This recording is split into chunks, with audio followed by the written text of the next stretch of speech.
Hi, this is MovieExclusive.com's latest videocast. In this edition, we feature The Banquet.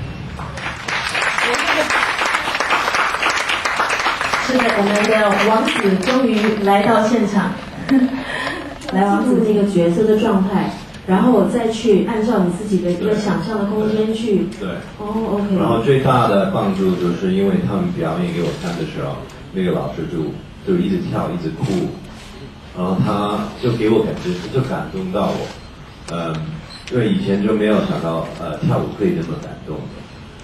他就把所有的那个舞蹈，因为他基本上要表达是寂寞 loneliness 那种感觉，就表达出来。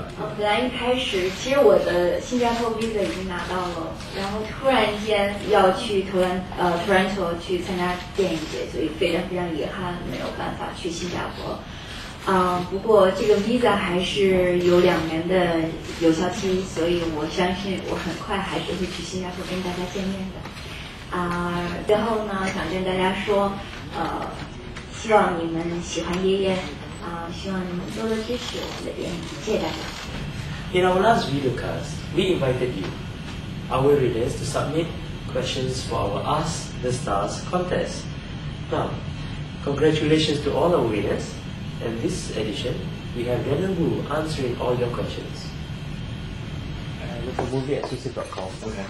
Local Singapore-based movie website, and we have actually posted a contest of sorts on our website. And for this feature, Questions to me, right? actually for our loyal readers, it's basically called Ask the Stars, and they're free to ask questions. And if given a chance like today, we would ask questions on their behalf. Right. What were the factors that influenced your decision to act in the banquet? I think it was a pretty easy decision. First of all, Feng Xiaogang is a director that I really liked his works, and I really respect his work. What I liked about him the most was that he was able to do his own style, which is this kind of black comedy style within the sort of Chinese market, and have success at it. I think it's really hard actually to do that. And I just really liked all his movies before, like Cell Phone and A World Without Thieves and all that stuff. So that was a major factor, and then also hearing the cast, with Zhang Zi, Zhou Xun, Ge You, and also Tim Yip as a production designer and Yu Mo-ping as the action choreographer. It was just like a dream project, And then again, the third thing was the script, which was based roughly on Hamlet, so it was an easy, based on my background, it was an easy script to understand because I've studied Shakespeare and stuff like that before. So yeah, all these factors were. Have you performed any productions of Hamlet and What's that? Have you performed in any productions of No, I've never performed in it. See, I guess like every actor wants Hamlet is a dream role, And so finally, this was an opportunity to do sort of a Chinese version of that, which was kind of fun. And could you identify in any way with the character you play? Yeah, in some ways. Like I think definitely the fact that the way the prince is kind of like reluctant to be a prince, that he, I guess he was hurt earlier in the court by his father marrying the girl that he loved, so he ran away to become this sort of artist and be this kind of. I always looked at him as a kind of olden day hippie, period style hippie, because he didn't really want to be the royal prince that he was. He wanted to be this artist, because he realized that the life inside the court, life in that political life, was too complicated, and he didn't want to be a part of that. Which doesn't mean he doesn't understand it, because when he comes back to get revenge after his father gets killed and all that stuff, he knows how to play the game. He's just reluctant to do it. So I think what's similar to that is my kind of the way I look at the entertainment industry and my position in it is that I really love working on set. I really love making movies, and I love promoting movies and all that stuff. But there's some complicated things like the business side of entertainment that I really rather not think about. So I just let other people think about it for me. And this is a period film, and one of the questions is, which is more challenging, acting in a period film or more mainstream one, more contemporary one? It's hard to say because it really depends on the character. I think this character was not as difficult as I thought it might have been, in that like a lot of the things were for example, Tim Yip doing the sort of whole image of each character helped a lot. Because I thought one of the difficulties might be, because I've been always doing modern dramas, that me doing a period drama, certain audiences might not be used to that look. So it was very crucial what Tim Yip did for me for the character, and that was the hair and the clothing and the makeup and everything, and making it look believable and comfortable. That's the most important thing. So that really, he did 30% of my work for me there. I think that's kind of major difference. And given another opportunity to be in a period film, would you actually want to do it again? Yeah, I'd love to. Because I learned martial arts since I was 11 years old, and the reason why I learned martial arts was watching these period films when I was a kid, like these kung fu movies and these wuxia movies and all that kind of stuff. So having an opportunity to be in one is just tremendously satisfying, and also, because I was influenced as a young kid by these movies, I would like someday, just if some kids watched, this movie or watch any other movie that did, that are period pieces, and go ahead and learn Kung Fu, because I think that's how we need to spread Kung Fu through the generations. If we don't, it's going to be a dying, lost art, Being an actor with a busy schedule, how do you stay fit and healthy all the time? I don't normally always do. It's hard, because you have to really be disciplined.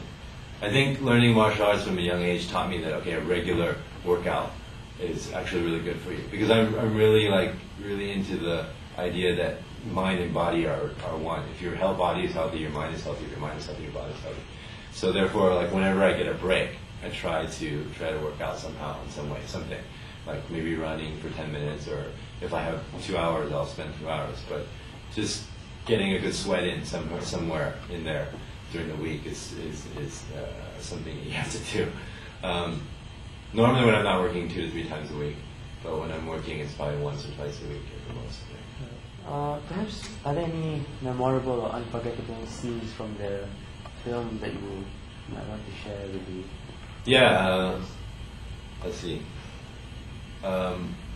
The sort of end scene, the banquet scene.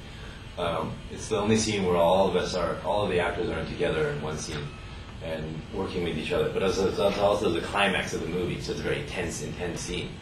So that was really fun and challenging as an actor, to be with everybody and working together. We've got this really good teamwork going on to bring out the emotion of the scene.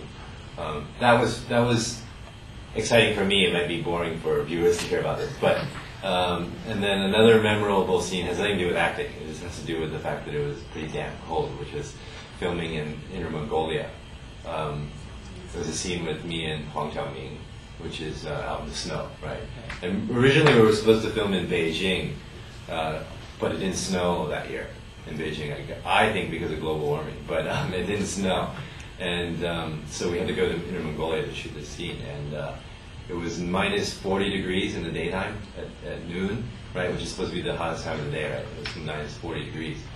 And so, everything was, any bit of skin that was sticking out hurt. It doesn't feel cold, it hurts. And you can see in the scene my ears are like bright purple because they're about to fall off. And you have to ride horses so the wind's hitting your face, and it's just painful. But it was a great experience just to be there. And also, it wasn't so bad when you realize the whole crew and everybody else is going through the same thing you are, And, funny things like we'd have to do lighting, but not for the scene, for the camera equipment. So they turn these lights on the cameras to heat them up, to keep them warm, because if they're too cold, the film will break inside. So they turn on all these lights to keep everything warm, but not for the actual scene, It's actually a three-parter. Okay. She's very curious. Her name is Susan, by the way. Hi, Susan. She's asking, are you currently attached? Uh-huh.